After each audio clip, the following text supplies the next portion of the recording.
ਸਤਿ ਸ਼੍ਰੀ ਅਕਾਲ ਜੀ। Punjabi radio USA, Punjabi TV USA ਨਾਲ ਜੁੜੇ ਹੋਏ ਸਾਰੇ ਦਰਸ਼ਕਾਂ ਦਾ ਬਹੁਤ-ਬਹੁਤ ਸਵਾਗਤ ਹੈ। ਪ੍ਰੋਗਰਾਮ ਖਬਰ ਤੇ ਨਜ਼ਰ ਲੈ ਕੇ ਤੁਹਾਡੇ ਰੂਬਰੂ ਹਾਂ। ਖਬਰਾਂ ਤੇ ਚਾਨਣਾ ਪਾਉਣ ਦੇ ਲਈ ਇਸ ਵਿੱਚ ਸਾਡੇ ਨਾਲ ਮੌਜੂਦ ਰਹਿੰਦੇ ਨੇ ਮਿੰਟੂ ਗੁਰਸਰੀਆ ਜੀ ਤੇ ਉਹਨਾਂ ਦਾ ਸਵਾਗਤ ਕਰਦੇ ਹਾਂ ਤੇ ਫਿਰ ਖਬਰਾਂ ਤੇ ਪਾਵਾਂਗੇ ਚਾਨਣਾ। ਪਿਆਰ ਭਰੀ ਸਤਿ ਸ਼੍ਰੀ ਅਕਾਲ ਮਿੰਟੂ ਜੀ।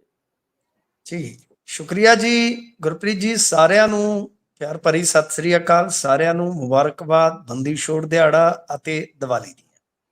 ਜੀ ਸੋ ਮਿੰਟੂ ਜੀ, ਦੀਵਾਲੀ ਤੇ ਬੰਦੀ ਛੋੜ ਦਿਹਾੜਾ ਤਾਂ ਅਸੀਂ ਮਨਾ ਰਹੇ ਹਾਂ, ਪਰ ਇਸ ਵਾਰ ਜੱਗੋਂ ਤੇਰਵੀਂ ਹੋ ਰਹੀ ਹੈ। ਦੋ ਵਾਰ ਦੀਵਾਲੀ ਮਨਾਈ ਜਾ ਰਹੀ ਹੈ। ਅੱਜ ਪੰਜਾਬ 'ਚ ਦੂਜਾ ਦਿਨ ਹੈ ਕਹਿੰਦੇ ਦੀਵਾਲੀ ਦਾ। ਹਾਂ ਜੀ, ਇਹੀ ਆ ਕਿ ਹੁਣ ਤੇ ਅੱਜ ਕੱਲ ਵੈਸੇ ਜੇ ਤੁਸੀਂ ਦੇਖੋਗੇ ਕਿ ਟੂਰਨਾਮੈਂਟ ਵੀ ਇੱਕ ਦਿਨ 'ਚ ਹੀ ਨਿਬੜ ਜਾਂਦੇ ਆ, ਪਰ ਐਤਕੀ ਦੀਵਾਲੀ ਆ ਕਿ 2 ਦਿਨ 'ਚ ਨਿਬੜੂਗੀ। ਵੈਸੇ ਚੰਗਾ ਹੀ ਆ ਗੁਰਪ੍ਰੀਤ ਜੀ, ਮੰਦਾ ਚੱਲਦਾ ਦੁਕਾਨਦਾਰਾਂ ਦਾ, ਐਤਕੀ ਥੋੜਾ ਜਿਹਾ ਦੀਵਾਲੀ ਫੈਸਟੀਵਲ ਲੰਬਾ ਚੱਲ ਗਿਆ। ਪਰ ਜੇ ਆਪਾਂ ਦੂਸਰੇ ਪਾਸੇ ਕਿਸਾਨੀ ਦੇ ਲਿਹਾਜ਼ ਨਾਲ ਦੇਖੀਏ ਤਾਂ ਇਸ ਵਾਰੀ ਹੋਇਆ ਕੀ ਆ ਕਿ ਨਾਕਸ ਪ੍ਰਬੰਧ ਅਤੇ ਦੀਵਾਲੀ ਜਿਹੜੀ ਹੈ ਉਹ ਨਵੰਬਰ ਦੇ ਸਟਾਰਟ 'ਚ ਹੀ ਆ ਗਈ, ਤਾਂ ਇਸ ਕਰਕੇ ਕਿਸਾਨ ਜਿਹੜੇ ਬਹੁਤੇ ਆ ਉਹ ਦੀਵਾਲੀ ਘਰ ਨਹੀਂ ਵੇਖ ਸਕੇ। ਬਹੁਤ ਸਾਰੇ ਕਿਸਾਨ ਇਸ ਤਰ੍ਹਾਂ ਦੇ ਰਹੇ ਜਿਹੜੇ ਮੰਡੀਆਂ 'ਚ ਹੀ ਰਹਿ ਗਏ। ਪਰ ਇਹ ਉਮੀਦ ਕਰਦੇ ਆ ਕਿ ਇਸ ਤੋਂ ਬਾਅਦ ਨਾ ਹੋਵੇ। ਉਹਦਾ ਇਹ ਹੁੰਦਾ ਹੀ ਆ, ਅਕਸਰ ਹੁੰਦਾ ਹੀ ਆ। ਜੇ ਆਪਾਂ ਦੇਖੀਏ 2 ਦੀਵਾਲੀਆਂ ਦਾ ਮਸਲਾ ਜੀ, ਉਹ ਇਹੋ ਹੀ ਆ 31 ਤੇ 1 ਦੀ। ਉਹ ਕਿਤੇ 31 ਦੀ ਮਨਾਈ ਗਈ, ਕਿਤੇ 1 ਦੀ ਮਨਾਈ ਗਈ। ਪਰ ਅੱਜ ਦਰਬਾਰ ਸਾਹਿਬ ਵਿਖੇ ਇੱਕ ਅੰਦਾਜ਼ਾ ਸੀ ਕਿ 2 ਲੱਖ ਤੋਂ ਵਧੇਰੇ ਸੰਗਤ ਦੀ ਆਮਦ ਹੋ ਸਕਦੀ ਆ ਅੰਮ੍ਰਿਤਸਰ ਵਿਖੇ। ਤਾਂ ਇਹਦਾ ਮਤਲਬ ਇਹ ਆ ਕਿ ਜੋ ਆਪਣੀ ਮੇਨ ਪੰਜਾਬ ਦੀ ਦੀਵਾਲੀ ਹੈ, ਜਿਸ ਨੂੰ ਆਪਾਂ ਕਹਿੰਦੇ ਹਾਂ ਦਾਲ ਰੋਟੀ ਘਰ ਦੀ ਤੇ ਦੀਵਾਲੀ ਅੰਮ੍ਰਿਤਸਰ ਦੀ, ਬਈ ਉਹ ਦੀਵਾਲੀ, ਕਿਉਂਕਿ ਅੱਜ ਹੀ ਜੇ ਆਪਾਂ ਵੇਖੀਏ ਸ੍ਰੀ ਅਕਾਲ ਤਖਤ ਸਾਹਿਬ ਦੇ ਜਥੇਦਾਰ ਉਹਨਾਂ ਨੇ ਵੀ ਸੰਦੇਸ਼ ਦਿੱਤਾ ਹੈ ਨਾ ਕੌਮ ਦੇ ਨਾਲ। ਇਹ ਵੀ ਇੱਕ ਮਹੱਤਵਪੂਰਨ ਰਸਮ ਕਹਿ ਲਓ। ਤਾਂ ਇਹਦੇ ਵਿੱਚ ਜੋ ਉਹਨਾਂ ਨੇ ਕਿਹਾ, ਸਿੱਖ ਕਤਲੇਆਮ ਦੀ ਗੱਲ ਕੀਤੀ, ਚੀਸ ਦੀ ਗੱਲ ਕੀਤੀ, ਟੀਸ ਦੀ ਗੱਲ ਕੀਤੀ, ਰਾਜੀਵ ਗਾਂਧੀ ਦੇ ਰੁੱਖ ਡਿੱਗਣ ਤੋਂ ਧਰਤੀ ਹਿੱਲਣ ਵਾਲੇ ਬਿਆਨ ਨੂੰ ਕੋਟ ਕਰਦਿਆਂ ਉਹਨਾਂ ਨੇ ਕੁਝ ਪੰਜਾਬ ਦੀ ਜਵਾਨੀ, ਕਿਸਾਨੀ, ਤਜ਼ਾਰਤ ਆਧਾਰਿਤ ਮੁੱਦੇ ਜਿਹੜੇ ਆ ਉਹਨਾਂ ਦਾ ਵਿਖਿਆਨ ਕਰਦਿਆਂ ਇੱਕ ਹੋਰ ਮਹੱਤਵਪੂਰਨ ਮੁੱਦਾ ਛੋਇਆ ਕਿ ਪੰਜਾਬ ਦੀ ਡੈਮੋਗ੍ਰਾਫੀ ਦੇ ਵਿੱਚ ਚੇਂਜ ਆ ਰਿਹਾ ਹੈ। ਮਤਲਬ ਕਾਫੀ ਅਹਿਮ ਮੁੱਦਿਆਂ ਨੂੰ ਛੋਇਆ ਹੈ ਇਹਨਾਂ ਨੇ ਆਪਣਾ ਜੋ ਕੌਮ ਦੇ ਨਾਮ ਸੰਦੇਸ਼ ਦਿੱਤਾ ਹੈ। ਤਾਂ ਬਹਰਹਾਲ ਇੱਕ ਇਹਨਾਂ ਦਾ ਹੋਰ ਵੀ ਹੁਕਮ ਸੀਗਾ ਕਿ ਇਸ ਵਾਰੀ ਕਿਉਂਕਿ ਜੋ ਸਿੱਖ ਕਤਲੇਆਮ ਆ ਉਹਨੂੰ 40 ਸਾਲ ਪੂਰੇ ਹੋ ਰਹੇ ਆ, ਤੇ ਇਹਨਾਂ ਮੌਕਿਆਂ ਤੇ ਤੁਸੀਂ ਗੁਰੂ ਘਰਾਂ ਦੇ ਵਿੱਚ ਜੋ ਬਿਜਲਾਈ ਸਜਾਵਟ ਹੁੰਦੀ ਹੈ, ਜਿਹਨੂੰ ਆਪਾਂ ਲੜੀਆਂ ਕਹਿੰਦੇ ਆ, ਕਿ ਉਹ ਲੜੀਆਂ ਨਾ ਲਾਵੋ ਤੇ ਘਿਓ ਦੇ ਦੀਵੇ ਬਾਲੋ। ਤਾਂ ਮੇਰੇ ਖਿਆਲ ਦੇ ਨਾਲ ਇਹ ਇੱਕ ਤਰ੍ਹਾਂ ਨਾਲ ਜਿਹੜਾ ਹੁਕਮ ਸੀਗਾ ਉਹਦਾ ਪਾਲਣ ਗੁਰੂ ਘਰਾਂ ਦੇ ਵਿੱਚ ਹੋਇਆ ਹੋਏਗਾ, ਪਰ ਕਈ ਥਾਈਂ ਲੜੀਆਂ ਵੀ ਲੱਗੀਆਂ। ਬਾਕੀ ਦੀਵਾਲੀ ਦਾ ਜਿਹੜਾ ਮਾਹੌਲ ਹੈ ਤੁਹਾਨੂੰ ਪਤਾ ਹੀ ਹੈ, ਇਹਦੇ ਵਿੱਚ ਕਈ ਵਾਰ ਕੁਝ ਘਟਨਾਵਾਂ ਵੀ ਹੁੰਦੀਆਂ। ਮੋਹਾਲੀ ਵਿਖੇ ਕਾਫੀ ਗਿਣਤੀ 'ਚ ਝੁਲਸ ਗਏ, ਜਿਨ੍ਹਾਂ 'ਚ ਬੱਚੇ ਵੀ ਸ਼ਾਮਲ ਸਨ। ਤਕਰੀਬਨ 20 ਦੇ ਕਰੀਬ ਰਿਪੋਰਟ ਆਈ ਸੀਗੀ। ਸੋ ਦੀਵਾਲੀ 2 ਦਿਨ ਚੱਲ ਗਈ ਆ, ਪਰ ਫਿਰ ਵੀ ਵਧੀਆ ਹੈ, ਠੀਕ ਆ। ਪਰ ਗਰੀਬ ਦੀ ਦੀਵਾਲੀ ਤੁਹਾਨੂੰ ਪਤਾ ਹੀ ਆ ਹਮੇਸ਼ਾ ਔਖਿਆਂ ਰਹਿੰਦੀ ਹੈ। ਗਰੀਬ ਦੇ ਬੱਚਿਆਂ ਦੀਆਂ ਰੀਝਾਂ ਕਈ ਵਾਰ ਅਧੂਰੀਆਂ ਰਹਿ ਜਾਂਦੀਆਂ।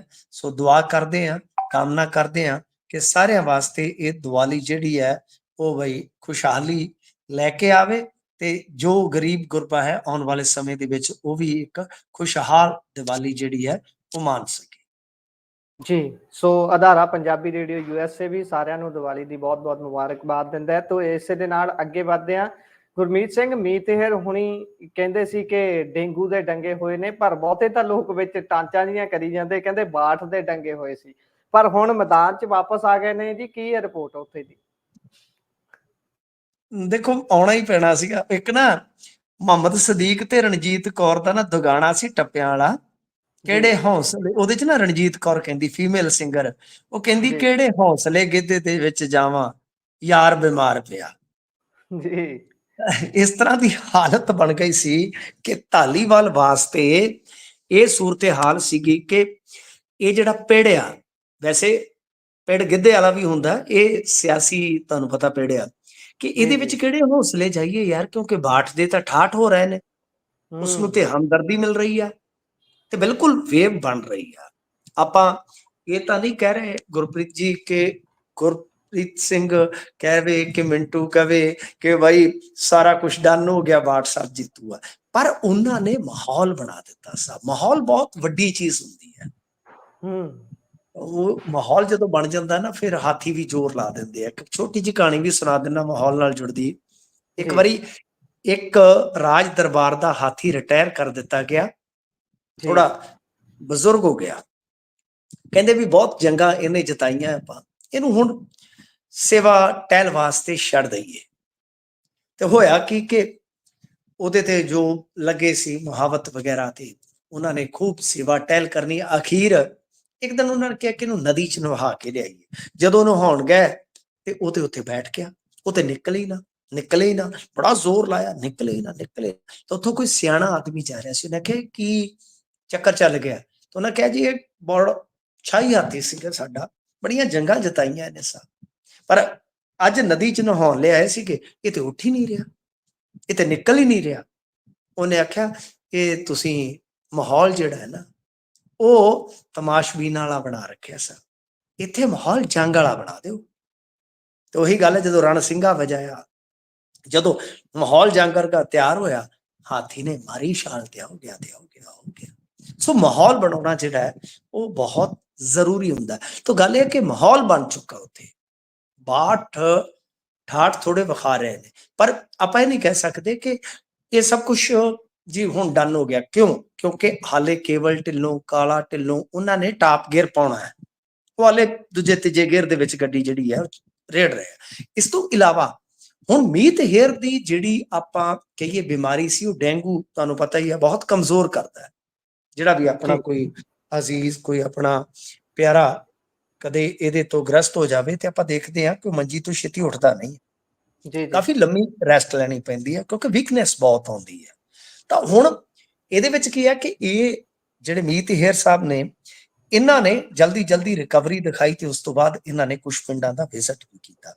ਗੁਰਪ੍ਰੀਤ ਜੀ, ਇਹਦੇ ਵਿੱਚ ਨਾ ਇੱਕ ਚੀਜ਼ ਵੇਖਣ ਵਾਲੀ ਆ, ਮੈਂ ਅੱਗੇ ਵੀ ਦੱਸਿਆ ਕਈ ਵਾਰ ਆਪਣੀ ਆਡੀਅנס ਨੂੰ, ਆਪਣੇ ਦੋਸਤਾਂ ਨੂੰ, ਕਿ ਜਿਹੜਾ ਬਰਨਾਲਾ ਹੈ ਨਾ, ਜੇ ਤੁਸੀਂ ਇਸ ਨੂੰ ਭੂਗੋਲਿਕ ਤੌਰ ਤੇ ਦੇਖੋਗੇ, ਇਹਦੇ ਵਿੱਚ ਨਾ ਕਈ ਵੱਡੇ ਪਿੰਡ ਆ। ਮਸਲਨ ਕੋਈ 4000 ਵੋਟ ਵਾਲਾ, ਕੋਈ 5000 ਵੋਟ ਵਾਲਾ, ਕੋਈ 7000 ਵੋਟ ਵਾਲਾ। ਹੁਣ ਇੱਥੇ ਇਹਨਾਂ ਦਾ ਕਹਿ ਲੋ ਕਿ ਚੰਗਾ ਆਧਾਰ ਸੀ, ਪਰ ਕੁਝ ਵੱਡੇ ਪਿੰਡਾਂ ਦੀਆਂ ਇਹਨਾਂ ਦੀਆਂ ਆਪਣੀਆਂ ਟੀਮਾਂ ਵੀ ਜਿਹੜੀਆਂ ਨੇ ਨਾ, ਉਹ ਦੂਰ ਹੋ ਰਹੀਆਂ ਸੀ, ਮਤਲਬ ਉਹ ਤੁਰ ਨਹੀਂ ਰਹੀਆਂ ਸੀ। ਖਦਸ਼ਾ ਇਸ ਗੱਲ ਦਾ ਹੈ ਕਿ ਜੇ ਉਹ ਬਾਠ ਵੱਲ ਘੁੰਮ ਗਈਆਂ ਜਾਂ ਘੁੰਮ ਚੁੱਕੀਆਂ ਨੇ, ਤਾਂ ਬਹੁਤ ਔਖਾ ਹੋ ਜਾਏਗਾ ਸਾਹਿਬ, ਬਹੁਤ ਮੁਸ਼ਕਲ ਹੋ ਜਾਏਗਾ। ਸੋ ਜਿਹੜਾ ਹੁਣ ਧਾਲੀਵਾਲ ਸਾਹਿਬ ਹੈ, ਇਹਨਾਂ ਦਾ ਨੈਟਵਰਕ ਹੈ, ਇਹ ਤਾਂ ਕੀ ਗੱਡੀ ਚਲਾ ਲਈ, ਯਾਰ ਦੋਸਤ ਆ, ਯਾਰੀ ਬੜੀ ਪਿਆਰੀ ਹੁੰਦੀ ਹੈ, ਤੁਹਾਨੂੰ ਪਤਾ ਸਰ। ਤਾਂ ਮਤਲਬ ਕਿ ਇਹਨਾਂ ਦਾ ਪਬਲਿਕ ਡੀਲਿੰਗ ਵਾਲਾ ਜਿਹੜਾ ਪੱਖ ਹੈ ਨਾ, ਕਮਜ਼ੋਰ ਹੈ, ਕਿਉਂਕਿ ਇਹਨਾਂ ਦਾ ਹਲਕਾ ਹੀ ਦੂਸਰਾ ਹੈ। ਤਾਂ ਜਿਹੜਾ ਰਾਬਤਾ ਹੈ ਮੇਨਲੀ ਦੇਖੋ, ਉਹ ਤੇ ਮੀਤ ਹੇਅਰ ਸਾਹਿਬ ਦਾ ਹੈ ਨਾ।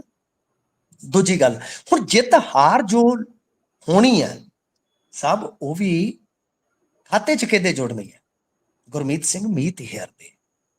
ਤੇ ਜੇ ਮੰਨ ਲਓ ਉਹਨਾਂ ਵਾਸਤੇ ਜਿੱਤ ਜਿਹੜੀ ਹੈ ਉਹ ਦੂਰ ਰਹਿ ਜਾਂਦੀ ਹੈ, ਤਾਂ ਤੁਸੀਂ ਸੱਚ ਜਾਣਿਓ ਗੁਰਪ੍ਰੀਤ ਜੀ, ਉਹਨਾਂ ਦੀ ਜਿਹੜੀ ਇਹ ਬਰਨਾਲੇ ਦੀ ਸਿਆਸੀ ਜ਼ਮੀਨ ਉਹ ਹਿੱਲ ਸਕਦੀ ਹੈ, ਕਿਉਂਕਿ ਪੰਜਾਬ ਦਾ ਇੱਕ ਧੜਾ ਚਾਹੁੰਦਾ ਹੈ ਕਿ ਮੀਤ ਨੂੰ ਇੱਥੋਂ ਪਾਸੇ ਕੀਤਾ ਜਾਵੇ।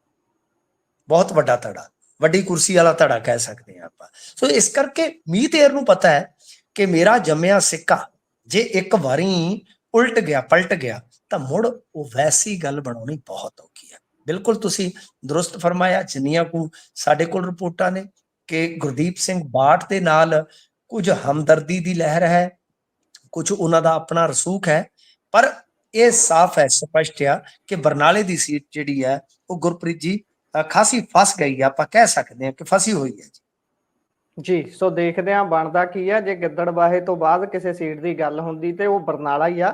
ਸੋ ਆਪਾਂ ਹੁਣ ਵੱਧਦੇ ਹਾਂ ਅੱਗੇ। ਤੇ ਪਹਿਲਾਂ ਝੋਨੇ ਨੇ ਜਲੂਸ ਕੱਢੀ ਰੱਖਿਆ ਸਰਕਾਰ ਦਾ, ਤੇ ਹਰ ਪਾਸੇ ਸੜਕਾਂ ਮੱਲੀ ਬੈਠੇ ਸੀ ਕਿਸਾਨ, ਪਰ ਹੁਣ ਜਦੋਂ ਡੀਏਪੀ ਦਾ ਰੌਲਾ ਪੈ ਰਿਹਾ ਕਿ ਕੇਂਦਰੀ ਪੂਲ ਚੋਂ ਜਿੰਨੀ ਕੁ ਮਿਲਣੀ ਹੁੰਦੀ ਹੈ, ਉਹਦਾ ਰੌਲਾ ਚੱਲ ਰਿਹਾ ਸੀ, ਪਰ ਜਿਹੜੀ ਡੀਏਪੀ ਇਸ ਸਮੇਂ ਕਾਲਾ ਬਾਜ਼ਾਰੀ ਚ ਵਿਕ ਰਹੀ ਹੈ, ਉਹਦੇ ਤੇ ਹੁਣ ਸਰਕਾਰ ਸਖਤ ਹੋਈ ਹੈ ਜੀ। ਕੀ ਨੇ ਸਰਕਾਰ ਦੇ ਇਸ ਤੇ ਐਕਸ਼ਨ? ਦੇਖੋ ਗੁਰਪ੍ਰੀਤ ਜੀ, ਗੱਲ ਇਹ ਆ ਕਿ ਜੇ ਆਪਾਂ ਪੰਜਾਬ ਦੇ ਲਿਹਾਜ਼ ਨਾਲ ਦੇਖੀਏ, ਸਾਡੀ ਜਿਹੜੀ ਲੋੜ ਆ ਨਾ ਉਹ 5.50 ਲੱਖ ਮੀਟਰ ਟਨ ਹੈ। ਜੀ 5.5 ਲੱਖ ਕਹਿ ਲਓ। ਤੇ ਜੋ ਸਾਡੇ ਕੋਲ ਇਸ ਵੇਲੇ, ਜਿੱਦਾਂ ਤੁਸੀਂ ਕਿਹਾ ਕਿ ਉਪਲਬਧ ਆ ਕੁਝ ਦਿਨ ਪਹਿਲਾਂ ਦੇ ਮੈਂ ਅੰਕੜਾ ਦੱਸਾਂਗਾ, ਉਸ ਤੋਂ ਬਾਅਦ ਕੋਈ ਰੈਕ ਲੱਗ ਗਏ ਹੋਣ ਤਾਂ ਮੈਨੂੰ ਪਤਾ ਨਹੀਂ ਹੈ। ਜੀ ਠੀਕ ਹੈ ਨਾ ਜੀ, ਇਹ ਆਪਾਂ ਸਪਸ਼ਟ ਕਰ ਦਿਓ ਕਿ ਤੱਥ ਜਿਹੜੇ ਆ ਉਹ ਕਦੇ ਵੀ ਤੋੜੇ ਮਰੋੜੇ ਨਹੀਂ ਜਾਣੇ ਚਾਹੀਦੇ। ਹੁਣ ਗੱਲ ਇਹ ਆ ਕਿ ਜੋ ਕੁਝ ਦਿਨ ਪਹਿਲਾਂ ਤੱਕ, ਕੋਈ ਪੁਰਾਣਾ ਨਹੀਂ, ਚੰਦ ਦਿਨ ਪਹਿਲਾਂ ਦਾ ਅੰਕੜਾ ਮੈਂ ਤੁਹਾਡੇ ਨਾਲ ਸ਼ੇਅਰ ਕਰ ਰਿਹਾ, ਤਾਂ ਉਸ ਮੁਤਾਬਕ ਕਿ ਜੋ ਆਪਣੇ ਕੋਲ ਹੈ, ਇਹ ਅੰਕੜਾ ਜਿਹੜਾ ਹੈ 30 ਅਕਤੂਬਰ ਤੱਕ ਹੈ। ਮੈਂ ਸਪਸ਼ਟ ਕਰ ਦੇਵਾਂ, ਚੰਦ ਦਿਨ ਪਹਿਲਾਂ ਦਾ, ਯਾਨੀ 2-3 ਦਿਨ ਦਾ ਲਾ ਲਓ ਤੁਸੀਂ। ਤਾਂ ਇਹਦੇ ਵਿੱਚ ਗੁਰਪ੍ਰੀਤ ਜੀ ਕੀ ਆਪਣੇ ਕੋਲ 1.10 ਲੱਖ ਮੀਟਰ ਟਨ ਹੈ। ਆਲਮੋਸਟ ਕਹਿ ਲਓ ਕਿ 5ਵਾਂ ਹਿੱਸਾ ਵੀ ਨਹੀਂ ਖਿੱਚ ਦੂ ਕੇ। ਤਾਂ ਇਹਦਾ ਮਤਲਬ ਇਹ ਹੈ ਕਿ ਬਹੁਤ ਵੱਡੀ ਸ਼ਾਰਟੇਜ ਹੈ। ਹੁਣ ਜਦੋਂ ਕਿਸੇ ਚੀਜ਼ ਦੀ ਸ਼ਾਰਟੇਜ ਪੈਦਾ ਹੋ ਜਾਂਦੀ ਹੈ ਬਾਜ਼ਾਰ ਦੇ ਵਿੱਚ, ਤਾਂ ਕਈਆਂ ਦੀਆਂ ਪੌਂ ਬਾਰਾਂ ਹੋ ਜਾਂਦੀਆਂ ਨੇ, ਜਿਨ੍ਹਾਂ ਦੇ ਕੋਲ ਹੁੰਦਾ ਜੁਗਾੜ ਹੁੰਦਾ, ਜਾਂ ਤਾਂ ਵਧੇਰੇ ਰੇਟ ਵਸੂਲ ਕੀਤਾ ਜਾਂਦਾ ਹੈ, ਜਾਂ ਫਿਰ ਇਹ ਹੁੰਦਾ ਹੈ ਕਿ ਭਾਈ ਜਿਵੇਂ ਬੇਲੋੜੀਆਂ ਚੀਜ਼ਾਂ ਨੇ ਕਿ ਇਹਦੇ ਨਾਲ ਆਹ ਲਓ ਜੀ, ਇਹਦੇ ਨਾਲ ਆਹ ਲਓ ਜੀ, ਕਿਸਾਨ ਨੂੰ ਦੀ ਜ਼ਰੂਰਤ ਨਹੀਂ ਹੁੰਦੀ, ਤਾਂ ਉਹਦੇ ਵਿੱਚ ਕੀ ਹੁੰਦਾ ਕਿ ਕਿਸਾਨ ਦੀ ਇੱਕ ਤਰ੍ਹਾਂ ਨਾਲ ਅਸਿੱਧੀ ਆਰਥਿਕ ਲੁੱਟ, ਸਿੱਧੀ ਆਰਥਿਕ ਲੁੱਟ ਚੱਲ ਰਹੀ ਹੈ। ਤਾਂ ਇਹੋ ਜਿਹੀਆਂ ਸ਼ਿਕਾਇਤਾਂ ਜਿਹੜੀਆਂ ਨੇ ਉਹ ਬਹੁਤ ਆ ਰਹੀਆਂ। ਵੈਸੇ ਤੇ ਕਮਾਲ ਹੈ ਇੱਥੋਂ ਦਾ ਬਦਲਾਅ, ਕਿਉਂਕਿ ਇਹਨਾਂ ਦੇ ਰਾਜ ਦੇ ਵਿੱਚ ਤੁਸੀਂ ਦੇਖਿਆ ਹੋਣਾ ਕਿ ਨਕਲੀ ਡੀਏਪੀ ਵਾਲਾ ਸਕੈਮ ਸਾਹਮਣੇ ਆ ਗਿਆ ਸੀ, ਸੈਂਪਲਿੰਗ ਫੇਲ ਹੋ ਗਈ। ਬਠਿੰਡੇ ਦੇ ਵਿੱਚ ਨਕਲੀ ਇਸ ਤਰ੍ਹਾਂ ਦੀ ਖਾਦ ਬਣਦੀ ਜਿਹੜੀ ਉਹ ਫੜ ਗਈ। ਬਹੁਤ ਕੁਝ ਹੋ ਰਿਹਾ ਹੈ, ਪਰ ਠੀਕ ਆ, ਇਹਨਾਂ ਨੇ ਹੈਲਪਲਾਈਨ ਨੰਬਰ ਜਾਰੀ ਕਰ ਦਿੱਤੀ, ਕੁਝ ਟੀਮਾਂ ਦਾ ਗਠਨ ਕਰ ਦਿੱਤਾ ਕਿ ਇਸ ਤਰ੍ਹਾਂ ਕਾਲਾਬਾਜ਼ਾਰੀ ਜਿਹੜੀ ਹੈ ਉਹ ਨਹੀਂ ਚੱਲਣ ਦਿੱਤੀ ਜਾਊਗੀ। ਪਰ ਹੁਣ ਮੈਂ ਤੁਹਾਨੂੰ ਅੰਕੜਾ ਆਧਾਰਿਤ ਸਥਿਤੀ ਦਿਖਾ ਦਿੱਤੀ ਹੈ। ਗੱਲ ਤੇ ਇਹ ਹੈ ਕਿ ਠੀਕ ਹੈ, ਕਾਲਾਬਾਜ਼ਾਰੀ ਰੋਕੀ ਜਾ ਸਕਦੀ ਹੈ, ਰੁਕਣੀ ਵੀ ਚਾਹੀਦੀ ਹੈ। ਕਿਸਾਨਾਂ ਨੂੰ ਨਾਲ ਬੇਲੋੜਾ ਸਮਾਨ ਜਿਹੜਾ ਬੰਨ ਕੇ ਦਿੱਤਾ ਜਾ ਰਿਹਾ ਹੈ, ਨਹੀਂ ਹੋਣਾ ਚਾਹੀਦਾ। ਠੀਕ ਹੈ ਗੁਰਪ੍ਰੀਤ ਜੀ, ਆਪਾਂ ਉਸ ਗੱਲ ਦੇ ਨਾਲ ਐਗਰੀ ਕਰ ਗਏ ਤੇ ਇਹ ਵੀ ਮੰਨ ਗਏ ਕਿ ਸੰਭਵ ਹੈ ਕਿ ਇਹ ਰੋਕ ਲੈਣਗੇ, ਇਹ ਰੋਕਥਾਮ ਕਰ ਲੈਣਗੇ। ਬਟ ਵੱਡਾ ਸਵਾਲ ਇਹ ਆ ਕਿ ਜੋ ਖੱਪਾ ਹੈ ਡਿਮਾਂਡ ਐਂਡ ਸਪਲਾਈ ਚ, ਯਾਨੀ ਜੋ ਖਪਤ ਹੈ, ਜੋ ਲੋੜੀਂਦੀ ਕਹਿ ਲਓ ਕਿ ਮਾਤਰਾ ਚ ਸਾਨੂੰ ਚਾਹੀਦੀ ਆ ਜੀ, ਉਹ, ਤੇ ਜੋ ਸਾਡੇ ਕੋਲ ਮੌਜੂਦ ਆ ਜੀ ਉਹਦਾ ਤੇ ਬਹੁਤ ਵੱਡਾ ਪਾੜਾ ਹੈ। ਇਸ ਨੂੰ ਕਿਵੇਂ ਪੂਰਿਆ ਜਾਏਗਾ, ਇਸ ਦੀ ਭਰਪਾਈ ਕਿਸ ਤਰ੍ਹਾਂ ਕੀਤੀ ਜਾਏਗੀ? ਸਰਕਾਰ ਇਹ ਦੱਸਣ ਚ ਅਸਫਲ ਹੈ, ਇਹਦਾ ਮਤਲਬ ਕੀ ਹੋਏਗਾ? ਹੁਣ ਦੇਖੋ, ਤਾੜ ਇਕੱਠਾ ਹੀ ਪੈਂਦਾ ਹੈ, ਝੋਨੇ ਦੀ ਵਾਢੀ ਹੋਈ ਇਕੱਠਿਆਂ, ਝੋਨਾ ਮੰਡੀ ਚ ਆਇਆ ਇਕੱਠਿਆਂ, ਉਸ ਤੋਂ ਬਾਅਦ ਹੁਣ ਜਦੋਂ ਮੰਡੀ ਤੋਂ ਦੁਬਾਰਾ ਕਿਸਾਨ ਖੇਤ ਚ ਜਾਏਗਾ, ਉਹ ਵੀ ਤੇ ਇਕੱਠੇ ਵਿਆਹੀ ਸ਼ੁਰੂ ਹੋਣੀ ਹੈ। ਤਾਂ ਯਾਨੀ ਇਹਦਾ ਮਤਲਬ ਕਿ ਯਕਦਮ ਆਲੂ ਤੋਂ ਬਾਅਦ ਕਣਕ ਵਾਸਤੇ ਸਾਨੂੰ ਯਕਦਮ ਲੋੜ ਪਵੇਗੀ, ਤਾਂ ਉਹ ਉਪਲਬਧਤਾ ਜਿਹੜੀ ਬਹੁਤ ਸੀਮਤ ਆ, ਉਸ ਨੂੰ ਕਿਵੇਂ ਪੂਰਾ ਕੀਤਾ ਜਾਏਗਾ? ਸਰਕਾਰ ਇਹਦੇ ਬਾਰੇ ਕੋਈ ਵੀ ਆਪਣਾ ਪਲਾਨ, ਕੋਈ ਵੀ ਆਪਣਾ ਭਰੋਸਾ ਹੈ ਜਿਹੜੀ ਉਹ ਕਹਿ ਲਓ ਕਿ ਠੋਸ ਰੂਪ ਚ ਸਾਡੇ ਸਾਹਮਣੇ ਨਹੀਂ ਰੱਖ ਰਹੀ। ਵੈਸੇ ਆਪਣੇ ਖਬਰਾਂ ਦੇ ਪਟਾਕੇ ਤੇ ਨੇਤੀ ਪੈਂਦੇ ਆ, ਜੇ ਖਬਰਾਂ ਦੇ ਵਿੱਚ ਵੀ ਪਟਾਕੇ ਪੈਣ ਡਏ ਆ ਜੀ ਜੀ ਪਿੱਛੇ बैकग्राउंड जी जी जी बार बार पीछे आवाज आ रही है क्योंकि नहीं हर पासे खुशियां मनाई जा रही हैं। ਇਹ ਸਾਲ ਚ ਇੱਕ ਵਾਰੀ ਆਉਂਦੇ ਆ ਇਦਾਂ ਦਾ ਪ੍ਰੋਗਰਾਮ ਕਿ ਖਬਰਾਂ ਦੇ ਪਟਾਕੇ ਭਾਵੇਂ ਥੋੜੇ ਮੱਧਮ ਹੀ ਹੋਣ, ਪਿੱਛੋਂ ਪਟਾਕੇ ਖੂਬ ਚੱਲਦੇ ਆ। ਜੀ ਜੀ ਪਾਈਓ ਪਟਾਕੇ ਤੁਸੀਂ ਤਗੜੇ ਹੋ ਕੇ। ਜੀ ਜੀ ਸੋ ਅੱਗੇ ਵਧੀਏ ਜੀ ਆਪਾਂ ਹੁਣ। ਜੀ ਜੀ ਹਾਂਜੀ ਜੀ ਸੋ ਹੁਣ ਧਰਤੀ ਹੇਠਲੇ ਪਾਣੀ ਦੇ ਮਾਮਲੇ ਤੇ ਗੱਲ ਕਰ ਲੈਂਦੇ ਆ। ਸੁੱਖ ਦੀ ਖਬਰ ਆਈ ਹੈ, ਕਹਿੰਦੇ ਕੋਈ ਸੁਧਾਰ ਵੱਲ ਨੂੰ ਵਧੀ ਹੈ। ਗੱਲ ਕੀ ਹੈ ਸਾਰਾ ਮਾਮਲਾ ਜੀ? ਬਿਲਕੁਲ, ਖਬਰ ਵੀ ਵੇਖੋ ਕਿਹੜੇ ਦਿਨ ਆਈ ਆ, ਦੀਵਾਲੀ ਵਾਲੇ ਦਿਨ। ਵੈਸੇ ਤੇ ਮਣਕੇ ਦਾ ਗਾਣਾ ਸੀ, ਮਿੱਤਰਾਂ ਨੂੰ ਯਾਦ ਤੇਰੀ ਆਈ ਸੋਹਣੀਏ ਦੀਵਾਲੀ ਵਾਲੇ ਦਿਨ, ਤੇ ਇੱਥੇ ਇੱਕ ਖੁਸ਼ਖਬਰੀ ਆਈ ਹੈ ਦੀਵਾਲੀ ਵਾਲੇ ਦਿਨ। ਦੇਖੋ 63 ਬਲਾਕਾਂ ਦੇ ਵਿੱਚ, ਕਿਉਂਕਿ ਆਪਣੇ ਬਹੁਤ ਸਾਰੇ ਬਲਾਕ ਹੈ ਜਿਹੜੇ ਸ਼ਾਇਦ ਲਗਭਗ 140 ਤੋਂ 60 ਦੇ ਦਰਮਿਆਨ ਹੈ ਆਪਣੇ ਬਲਾਕ ਹੈ, ਪੰਜਾਬ ਨੂੰ ਵੰਡਿਆ ਹੋਇਆ। ਤਾਂ ਪਾਣੀ ਦੇ ਲਿਹਾਜ਼ ਨਾਲ ਜੇ ਆਪਾਂ ਦੇਖੀਏ ਤਾਂ 63 ਬਲਾਕ ਜਿਹੜੇ ਆ ਉਹ ਆਪਣੀ ਸਥਿਤੀ ਸੁਧਾਰ ਗਏ। ਹਾਲਾਂਕਿ ਮੈਂ ਕਹਿੰਦਾ ਕਿ ਕੁੱਲ ਬਲਾਕ ਦਾ ਮੈਨੂੰ ਐਗਜ਼ੈਕਟ ਅੰਕੜਾ ਯਾਦ ਨਹੀਂ, ਤੁਸੀਂ ਕੋਈ ਵੀ ਗੂਗਲ ਕਰ ਲੈਣਾ। ਮੈਂ ਇੱਕ ਕਹਿ ਲਓ ਕਿ ਤੁੱਕਾ ਮਾਰਿਆ ਕਿ ਇੰਨੀ ਕੁ ਗਿਣਤੀ ਆ ਲਗਭਗ, ਠੀਕ ਹੈ ਜੀ। ਤਾਂ ਮਤਲਬ ਕਿ ਇਹਨਾਂ ਦੇ ਵਿੱਚੋਂ ਜਿੰਨੇ ਟੋਟਲ ਨੇ ਆਪਣੇ ਬਲਾਕ, ਜ਼ਿਆਦਾਤਰ ਜਿਹੜੇ ਆਪਣੇ ਬਲਾਕ ਸੀਗੇ ਉਹ ਧਰਤੀ ਹੇਠਲੇ ਪਾਣੀ ਦੀ ਕਹਿ ਲਓ ਕਿ ਖਤਰਨਾਕ ਸਥਿਤੀ ਤੱਕ ਪਹੁੰਚ ਚੁੱਕੇ ਸੀਗੇ। ਉਹਨੂੰ ਵੰਡਦੇ ਆ ਇਸ ਤਰ੍ਹਾਂ ਮਾਹਰ, ਕ੍ਰਿਟੀਕਲ, ਸੈਮੀ ਕ੍ਰਿਟੀਕਲ ਇਤਿਆਦਿ। ਤਾਂ 63 ਬਲਾਕਾਂ ਦੇ ਵਿੱਚ ਸੁਧਾਰ ਵੇਖਣ ਨੂੰ ਮਿਲਿਆ ਸੀ। ਇਹ ਬਹੁਤ ਵੱਡੀ ਗੱਲ ਹੈ। ਤੇ ਇਸ ਸਾਲ ਕਹਿੰਦੇ ਆ ਕਿ 19.19 ਬਿਲੀਅਨ ਕਿਊਬਿਕ ਮੀਟਰ ਜਿਹੜਾ ਹੈ ਨਾ, ਉਹ ਧਰਤੀ ਦਾ ਪਾਣੀ ਰੀਚਾਰਜ ਹੋਇਆ ਹੈ। ਗੁਰੂ ਹਰਸਾਏ ਅਤੇ ਮਖੂ ਬਲਾਕ ਇਸ ਤਰ੍ਹਾਂ ਦੇ ਆ ਜਿਹੜੇ ਕ੍ਰਿਟੀਕਲ ਤੋਂ ਨਿਕਲ ਕੇ ਸੁਰੱਖਿਅਤ ਬਲਾਕ ਦੇ ਵਿੱਚ ਬਦਲ ਗਏ। ਮਤਲਬ ਕਿ ਉਹਨਾਂ ਦੀ ਤੇ ਕਾਇਆ ਹੀ ਪਲਟ ਗਈ ਨਾ। ਠੀਕ ਹੈ ਜੀ। ਤਾਂ ਓਵਰਆਲ ਜਿੱਦਾਂ ਬਲਾਚੌਰ ਬਾਰੇ ਵੀ ਆਇਆ ਕਿ ਉਹ ਸ਼ਾਇਦ ਕ੍ਰਿਟੀਕਲ ਤੋਂ ਨਿਕਲ ਕੇ ਸੈਮੀ ਕ੍ਰਿਟੀਕਲ ਚ ਆ ਗਿਆ। ਤਾਂ ਇਸ ਤਰ੍ਹਾਂ ਮਤਲਬ ਕਿ 63 ਬਲਾਕਾਂ ਦੇ ਵਿੱਚ ਸੁਧਾਰ ਹੈ। ਟੋਟਲ ਬਲਾਕ ਜਿਹੜੇ ਆ ਉਹ ਜਿੰਨੇ ਵੀ ਹੈਗੇ ਉਹਨਾਂ ਚੋਂ 63 ਨੂੰ ਤੁਸੀਂ ਰੱਖ ਸਕਦੇ ਹੋ। 146 ਨੇ ਜੀ। ਹਾਂ ਜੀ ਜੀ ਗੁਰਪ੍ਰੀਤ ਜੀ, ਸ਼ੁਕਰੀਆ ਤੁਹਾਡਾ ਐਗਜ਼ੈਕਟ ਅੰਕੜਾ ਅਪਡੇਟ ਕਰਨ ਵਾਸਤੇ। 146 ਟੋਟਲ ਬਲਾਕ ਆ। ਤਾਂ ਉਹਦੇ ਚੋਂ ਆਪਾਂ ਕਹਿ ਸਕਦੇ ਹਾਂ ਕਿ 63 ਚ ਪਾਣੀ ਦਾ ਜਿਹੜਾ ਪੱਧਰ ਆ ਉਹ ਸੁਧਰਿਆ। ਇਹਨੂੰ ਆਪਾਂ ਸਿੰਪਲ ਤਰੀਕੇ ਨਾਲ ਸਮਝਣਾ ਹੋਵੇ ਕਿ ਪਾਣੀ ਦਾ ਪੱਧਰ ਜਿਹੜਾ ਅੱਗੇ ਨਾਲੋਂ ਸੁਧਰਿਆ। ਉਹਦਾ ਕਾਰਨ ਇਹ ਆ ਕਿ ਪਿਛਲੇ ਸਾਲ 18.94 ਬਿਲੀਅਨ ਕਿਊਬਿਕ ਮੀਟਰ ਰੀਚਾਰਜ ਹੋਇਆ ਸੀਗਾ, ਜੋ ਮਤਲਬ ਕਿ ਰੀਚਾਰਜ ਸਿਸਟਮ ਹੁੰਦਾ ਉਹਦੇ ਜ਼ਰੀਏ, ਜੋ ਐਤਕੀ ਵੱਧ ਕੇ 19.19 ਬਿਲੀਅਨ ਕਿਊਬਿਕ ਮੀਟਰ ਹੋ ਗਿਆ। ਪਰ ਅਸੀਂ ਅਜੇ ਵੀ ਕਹਿ ਲਓ ਕਿ 28 ਬਿਲੀਅਨ ਕਿਊਬਿਕ ਪਾਣੀ ਕੱਢਦੇ ਆ ਸਾਲ ਦਾ। ਇੱਥੋਂ ਹੀ ਪਤਾ ਲੱਗ ਜਾਂਦਾ ਕਿ ਆਪਣਾ ਫਰਕ ਕਿੰਨਾ ਹੈ। ਕਿ ਜੇ ਆਪਾਂ ਮੈਕਸਿਮਮ ਦੇਖੀਏ ਤਾਂ 19.19 ਬਿਲੀਅਨ, ਪਰ ਕੱਢ ਕਿੰਨਾ ਰਹੇ ਆ 28। ਤਦੇ ਹੀ ਸਾਡੀ ਜਿਹੜੀ ਕਹਿ ਲਓ ਕਿ ਸੂਰਤ ਹਾਲ ਹੈ ਉਹ ਬੜੀ ਖਤਰਨਾਕ ਦਿਸ਼ਾ ਵੱਲ ਹੈ। ਪਰ ਬਾਵਜੂਦ ਇਸ ਤੇ ਜੇ ਖਬਰ ਆਈ ਹੈ ਤਾਂ ਮੇਰੇ ਖਿਆਲ ਦੇ ਨਾਲ ਸਵਾਗਤ ਹੀ ਹੋ ਗਿਆ। ਸਰਕਾਰ ਦੀਆਂ ਵੀ ਕੁਝ ਕੋਸ਼ਿਸ਼ਾਂ ਹੈਗੀਆਂ ਨੇ। ਕੁਛ ਇਹਨਾਂ ਨੇ ਨਹਿਰੀ ਢਾਂਚੇ ਨੂੰ ਥੋੜਾ ਠੀਕ ਕੀਤਾ, ਬਹੁਤਾ ਜ਼ਿਆਦਾ ਨਹੀਂ, ਥੋੜਾ ਠੀਕ ਜ਼ਰੂਰ ਕੀਤਾ। ਉਹ ਇਹਨਾਂ ਨੂੰ ਕਹਿ ਲਓ ਕਿ ਪੁਆਇੰਟ ਮਿਲਣੇ ਚਾਹੀਦੇ ਆ, ਨੰਬਰ ਮਿਲਣੇ ਚਾਹੀਦੇ ਆ। ਪਰ ਇੱਕ ਗੱਲ ਹੋਰ ਵੇਖਣ ਵਾਲੀ ਆ, ਚਾਹੇ ਗੁਰੂ ਹਰਸਾਏ ਹੋਵੇ, ਚਾਹੇ ਮਖੂ ਹੋਵੇ, ਚਾਹੇ ਬਲਾਚੌਰ ਹੋਵੇ, ਜ਼ਿਆਦਾਤਰ ਇਹ ਜਿਹੜੇ ਬਲਾਕ ਨੇ ਮੇਰੇ ਖਿਆਲ ਦੇ ਨਾਲ, ਕਿਉਂਕਿ ਫਲੱਡ ਵੀ ਆਇਆ ਸਾਲ 1.5 ਸਾਲ ਪਹਿਲਾਂ, ਇੱਕ ਫਲੱਡ ਆਇਆ, ਮੇਰੇ ਖਿਆਲ ਦੇ ਨਾਲ ਉਹਦਾ ਵੀ ਕਿਤੇ ਨਾ ਕਿਤੇ ਗੁਰਪ੍ਰੀਤ ਜੀ ਅਸਰ ਗਿਆ। ਕਿਉਂਕਿ ਕੁਦਰਤ ਇੱਕ ਪਾਸੇ ਨੁਕਸਾਨ ਵੀ ਜੇ ਕਰਦੀ ਹੈ ਤਾਂ ਫਾਇਦਾ ਵੀ ਉਹਦਾ ਕਿਤੇ ਨਾ ਕਿਤੇ ਹੋ ਵੀ ਜਾਂਦਾ ਹੈ। ਜੀ ਜੀ, ਸੋ ਇਹ ਤਾਂ ਹੈ। ਸੋ ਸਰਕਾਰ ਦੇ ਵੱਲੋਂ ਹੋਰ ਯਤਨ ਹੋਣੇ ਚਾਹੀਦੇ ਨੇ ਇਸ ਨੂੰ ਲੈ ਕੇ, ਥੋੜੇ ਕਹਿ ਲਈਏ ਵੀ ਜਾਗਰੂਕਤਾ ਵੀ ਵਧਾਉਣੀ ਚਾਹੀਦੀ ਹੈ, ਤਾਂ ਕਿ ਪਾਣੀ ਜੇ ਧਰਤੀ ਹੇਠਲਾ ਵੀ ਸੁਧਾਰ ਵੱਲ ਨੂੰ ਆ ਰਿਹਾ, ਜਿਹੜਾ ਧਰਤੀ ਤੇ ਦੌੜ ਰਿਹਾ, ਉਹਦੇ ਲਈ ਵੀ ਯਤਨ ਹੋਣੇ ਚਾਹੀਦੇ ਨੇ। ਸੋ ਅਗਲੀ ਖਬਰ ਦੇ ਵੱਲ ਆਪਾਂ ਵਧਦੇ ਹਾਂ। ਸੋ ਏਪੀ ਢਿੱਲੋਂ ਦਾ ਮਾਮਲਾ ਸੀ ਜਿਹੜਾ ਉਹਨਾਂ ਦੇ ਘਰ ਤੇ ਫਾਇਰਿੰਗ ਹੋਈ ਸੀ, ਉਹਦਾ ਵੀ ਕਨੈਕਸ਼ਨ ਹੁਣ ਭਾਰਤ ਨਾਲ ਹੀ ਜੁੜ ਗਿਆ ਜੀ। ਹਾਲੇ ਤੱਕ ਕੁਝ ਹੀ ਦਿਨ ਹੋਏ ਨੇ ਜਦੋਂ ਅਮਿਤ ਸ਼ਾਹ ਉਹਨਾਂ ਦਾ ਨਾਮ ਖੁੱਲ ਕੇ ਲਿਆ ਹੈ ਕੈਨੇਡਾ ਵਾਲਿਆਂ ਨੇ। ਹੁਣ ਇਹ ਕਿੱਧਰ ਨੂੰ ਗੱਲ ਤੁਰ ਪਈ ਹੈ? ਤੁਸੀਂ ਦੇਖੋ, ਜਦੋਂ ਅਮਿਤ ਸ਼ਾਹ ਦਾ ਜ਼ਿਕਰ ਆਇਆ ਤੇ ਉਸ ਤੋਂ ਬਾਅਦ ਜਿਹੜੀ ਇਹਨਾਂ ਦੀ NSA ਬੀਬੀ ਆ, ਉਹਨਾਂ ਨੇ ਜਿਸ ਤਰੀਕੇ ਦਾ ਇੱਕ ਬਿਆਨ ਦਿੱਤਾ ਆਪਣੀ ਸੰਸਦੀ ਕਹਿ ਲਓ ਕਿ ਸੁਰੱਖਿਆ ਕਮੇਟੀ ਦੇ ਸਾਹਮਣੇ, ਤਾਂ ਉਹਨਾਂ ਨੇ ਹੱਤਿਆ ਦਾ ਯਤਨ ਅਤੇ ਹੋਰ ਹਿੰਸਕ ਕਾਰਵਾਈਆਂ ਸ਼ਬਦ ਇਸਤੇਮਾਲ ਕੀਤਾ ਸੀ।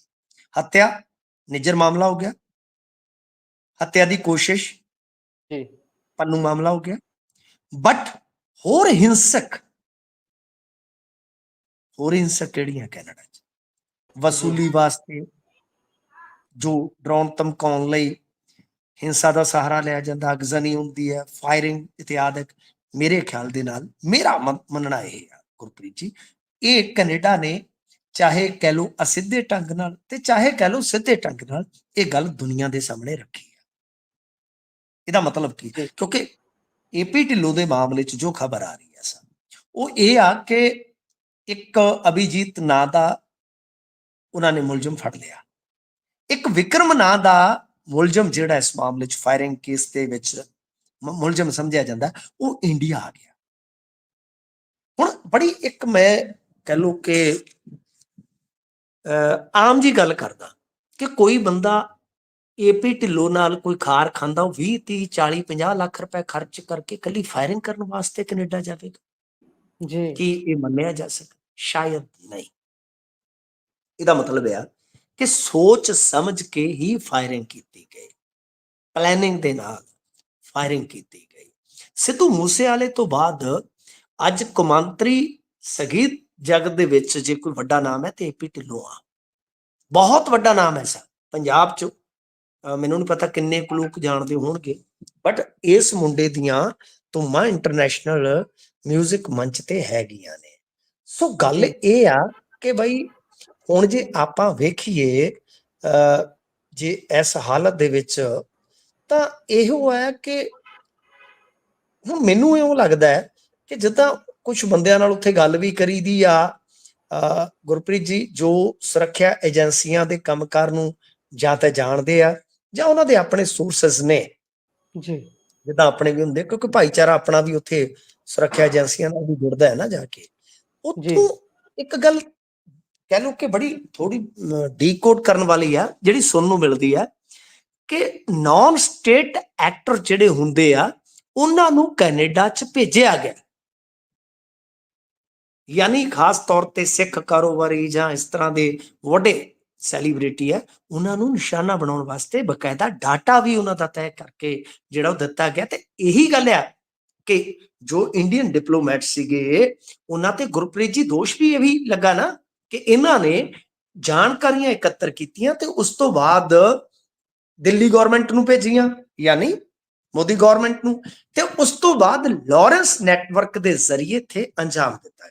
ਸੋ ਲਗਭਗ ਸਥਿਤੀ ਜਿਹੜੀ ਹੈ ਨਾ ਡੀਕੋਡ ਕਰਨ ਤੇ ਕੁਝ ਐਸੀ ਬਣਦੀ। ਹੁਣ ਸੱਚਾਈ ਕੀ ਆ ਮੈਂ ਆਪਣੇ ਪੱਧਰ ਤੇ ਸਾਬਤ ਨਹੀਂ ਕਰ ਸਕਦਾ, ਪਰ ਡੀਕੋਡ ਕਰੀਏ ਇਹਨਾਂ ਸਿਲਸਿਲੇਵਾਰ ਜੋ ਬਿਆਨਾਤ ਨੇ ਜਾਂ ਜਿਹੜੀਆਂ ਘਟਨਾਵਾਂ ਨੇ, ਤਾਂ ਗੁਰਪ੍ਰੀਤ ਜੀ ਮੇਰੇ ਸਾਹਮਣੇ ਤਸਵੀਰ ਕੁਝ ਇਸ ਤਰ੍ਹਾਂ ਦੀ ਹੋ ਬਣਦੀ ਜੀ। ਸੋ ਇਹ ਜਿਹੜੀ ਤਸਵੀਰ ਬਣ ਰਹੀ ਹੈ, ਇਹ ਪਤਾ ਨਹੀਂ ਕਿੰਨੀ ਡੂੰਘੀ ਜਾਂ ਕਿੰਨੀ ਸੱਚਾਈ ਇਸ ਦੇ ਵਿੱਚ ਹੋਊਗੀ, ਸਮਾਂ ਬਿਆਨ ਕਰੂਗਾ। ਪਰ ਇਹ ਦੋਵੇਂ ਦੇਸ਼ਾਂ ਦੇ ਆਪਸੀ ਰਿਸ਼ਤਿਆਂ ਦੇ ਨਾਲ ਜਿਹੜੇ ਪੰਜਾਬੀ ਜਾਂ ਕਹਿ ਲਈਏ ਭਾਰਤੀ ਪਰਿਵਾਰ ਅੱਧੇ ਇੱਧਰ ਅੱਧੇ ਉੱਥੇ ਬੈਠੇ ਹੋਏ ਨੇ, ਉਹਨਾਂ ਨੂੰ ਬਹੁਤ ਵੱਡੇ ਪੱਧਰ ਤੇ ਪ੍ਰਭਾਵਿਤ ਕਰ ਰਹੀ ਹੈ ਜਾਂ ਆਉਣ ਵਾਲੇ ਸਮੇਂ 'ਚ ਕਰੂਗੀ। ਸੋ ਮਿੱਠੂ ਜੀ, ਤੁਸੀਂ ਖਬਰਾਂ ਦੇ ਉੱਪਰ ਚਾਨਣਾ ਪਾਇਆ, ਤੁਹਾਡਾ ਬਹੁਤ ਬਹੁਤ ਧੰਨਵਾਦ ਜੀ। ਦੀਵਾਲੀ ਦੀਆਂ ਇੱਕ ਵਾਰ ਮੁੜ ਤੋਂ ਤੁਹਾਨੂੰ ਵੀ ਬਹੁਤ ਬਹੁਤ ਮੁਬਾਰਕਾਂ ਜੀ। ਸ਼ੁਕਰੀਆ। ਤੁਹਾਨੂੰ ਵੀ ਜੀ।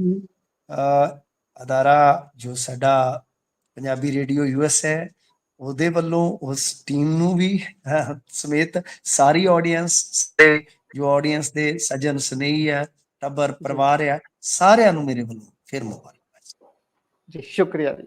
ਸੋ ਇਹ ਸਾਂਝੀ ਸਾਡੇ ਨਾਲ ਮਿੰਟੂ ਗੁਰਸਰੀਆ ਜੀ, ਜਿਨ੍ਹਾਂ ਨੇ ਅੱਜ ਦੀਆਂ ਮਹੱਤਵਪੂਰਨ ਖਬਰਾਂ ਦੇ ਉੱਪਰ ਸਾਡੇ ਨਾਲ ਜਾਣਕਾਰੀ ਸਾਂਝੀ ਕੀਤੀ ਹੈ, ਇੱਕ ਇੱਕ ਖਬਰ ਦੀ ਤਹਿ ਤੱਕ ਜਾਣ ਦੀ ਕੋਸ਼ਿਸ਼ ਕੀਤੀ ਹੈ ਤੇ ਹਰੇਕ ਖਬਰ ਦੇ ਉੱਪਰ ਵਿਸ਼ਲੇਸ਼ਣ ਕੀਤਾ ਹੈ ਮਿੰਟੂ ਗੁਰਸਰੀਆ ਜੀ ਹੁਣੇ। ਪ੍ਰੋਗਰਾਮ ਤੁਹਾਨੂੰ ਕਿਹੋ ਜਿਹਾ ਲੱਗਿਆ, ਤੁਸੀਂ ਸਾਡੇ ਸੋਸ਼ਲ ਮੀਡੀਆ ਪਲੇਟਫਾਰਮਸ ਦੇ ਜ਼ਰੀਏ ਆਪਣੇ ਵਿਚਾਰ, ਟਿੱਪਣੀਆਂ ਸੱਭਿਅਕ ਭਾਸ਼ਾ ਦੇ ਨਾਲ ਸਾਂਝੀਆਂ ਕਰ ਸਕਦੇ ਹੋ। ਜੁੜੇ ਰਹੋ Punjabi radio USA, Punjabi TV USA ਦੇ ਨਾਲ।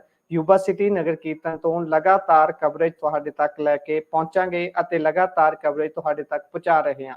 ਜੁੜੇ ਰਹੋ ਪੰਜਾਬੀ ਰੇਡੀਓ ਯੂਐਸਏ ਦੇ ਨਾਲ। ਸ਼ੁਕਰੀਆ, ਧੰਨਵਾਦ, ਸਤਿ ਸ਼੍ਰੀ ਅਕਾਲ।